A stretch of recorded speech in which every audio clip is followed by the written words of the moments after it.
नमस्कार दोस्तों। आज हम लेकर आए हैं हिंदी साहित्य के सबसे महान कथाकार मुंशी प्रेमचंद की एक ऐसी कहानी जो न सिर्फ हमारे समाज का आईना है बल्कि आत्मा को झकझोर देने वाली रचना भी है। ठाकुर का कुआं एक साधारण नाम, लेकिन इसके भीतर छिपी है जातिवाद, असमानता, साहस और संघर्ष की गूढ़ व्याख्या। इस कहानी में प्रेमचंद ने समाज के उस कड़वे सच को उजागर किया है जिसे हम आज भी पूरी तरह मिटा नहीं पाए हैं। आइए इस कहानी को न सिर्फ पढ़ते हैं बल्कि समझते, महसूस करते और उसके संदेश को आत्मसात करते हैं। 1930 का दशक भारत अंग्रेजों का गुलाम था, लेकिन उससे भी बड़ी गुलामी थी जातिगत भेदभाव और छुआछूत की मानसिकता। गांवों में समाज ऊंच नीच के खांचों में बंटा था। पानी, मंदिर, शिक्षा, सब कुछ जाति के आधार पर बंटा हुआ था। ऐसी ही पृष्ठभूमि में प्रेमचंद ने यह कहानी लिखी जो आजादी से पहले की सामाजिक बेड़ियों की कहानी है। कहानी की शुरुआत होती है एक गरीब झोंपड़ी से, जहां जूझा बीमारी से पीड़ित है और उसकी हालत बिगड़ रही है। जूझा बार बार गंदा पानी पीकर बीमार हो गया है, लेकिन ठाकुर के कुएं से पानी लेना मना है क्योंकि वे अछूत हैं। गंगी को यह अन्याय स्वीकार नहीं है। वह सोचती है, क्या इंसान का पानी पर भी हक नहीं? रात के अंधेरे में साहस बटोरकर वह ठाकुर के कुएं की ओर बढ़ती है। डर, सामाजिक अपमान और आत्मसम्मान के बीच वह एक लोटा पानी लेने जाती है, लेकिन जैसे ही वह रस्सी डालती है, किसी की आहट से डरकर भाग जाती है। वह पानी नहीं भर पाती, लेकिन उसका साहस, उसका सवाल कुएं के किनारे गूंजता रह जाता है। इस कहानी के दो मुख्य पात्र हैं। गंगी, एक दलित महिला, गरीब लेकिन आत्मसम्मान से भरपूर।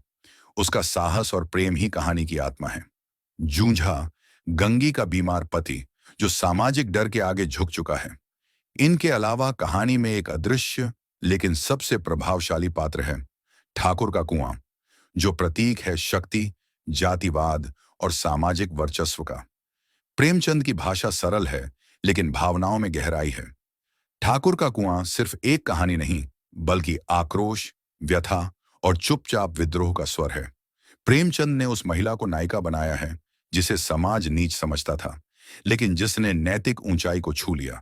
यह कहानी जातिगत भेदभाव, छुआछूत और सामाजिक असमानता के खिलाफ कठोर टिप्पणी है। कहानी यह सवाल उठाती है, क्या इंसान के मरने जीने का हक भी जाति तय करेगी? ठाकुर का कुआं सिर्फ पानी का स्रोत नहीं, बल्कि सामाजिक सत्ता का प्रतीक है। गंगी की हार कहानी का अंत नहीं है, बल्कि उस विद्रोह की शुरुआत है जो आने वाली पीढ़ियों को रास्ता दिखाएगी। आज जब हम 21वीं सदी में हैं, तो क्या यह समस्या खत्म हो गई है? उत्तर है नहीं, पूरी तरह से नहीं। आज भी कई गांवों में दलितों को कुएं, मंदिर या पानी के स्रोतों से दूर रखा जाता है। गंगी आज भी हर उस महिला में जिंदा है जो अन्याय के खिलाफ खड़ी होती है, फिर चाहे वो शिक्षा के अधिकार की लड़ाई हो या सामाजिक सम्मान की। ठाकुर का कुआं आज भी उतना ही तीखा है जितना 1932 में था। यह कहानी हमें सिखाती है कि सामाजिक बदलाव का पहला कदम होता है प्रश्न करना। गंगी ने प्रश्न किया, क्या हम इंसान नहीं हैं? प्रेमचंद हमें बताते हैं कि संवेदनशीलता और चेतना ही वह ताकत है जिसे समाज बदला जा सकता है। यह कहानी हमें शर्मिंदा भी करती है और प्रेरित भी, कि हमें समाज को इंसानियत की दिशा में ले जाना है। अगर आपको प्रेमचंद की यह कहानी पसंद आई हो तो वीडियो को लाइक करें, कमेंट में लिखिए, क्या आज की गंगी को पानी भरने का हक मिल चुका है? क्या ठाकुर का कुआं आज भी हमारे समाज में मौजूद है? चैनल को सब्सक्राइब करें और शेयर करें इस कहानी को, ताकि प्रेमचंद की चेतना हर घर तक पहुंचे। मिलते हैं अगले वीडियो में एक नई कहानी, एक नई सोच के साथ। जय भारत, जय हिंदी, जय साहित्य।